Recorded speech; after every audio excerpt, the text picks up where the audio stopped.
dječak prvog dana je puno eseja zakucao. Drugog dana, treće, sve se to pomalo smanjivalo, dok mi je rekao svom ocu, ja stvarno više nemam potrebe da kucam ove eseje. Kaže, dobro ste, kaže, kad uradiš nešto dobro, i kaže, vadi te eseje. I sad ja počeo raditi. Kod djece je jako važno. Važno je da djeca zadovolje tu svoju potrebu za zabavom. Kad neka od ovih potreba nije zadovoljena, djeca se odmah neće osjećati dobro. I među njima ćemo naći, znači oni koji će pokušati na neki način sebe dokazivati i na neki drugi način zadovoljiti tu svoju potrebu. Pa zašto se neko ponaša onda nasilno? Mislim, to pitanje moramo stalno postavljati i moramo učiti o tome i znati o tome da bismo mogli učestvovati u rješavanju tih situacija, pomaganju drugima.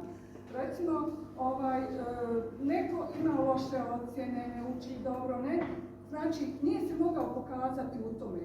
On će izabrati onaj drugi način, nekog neprihvatljivog ponašanja, a među tim neprihvatljivim ponašanjima je sigurno i ovo nasilničko ponašanje.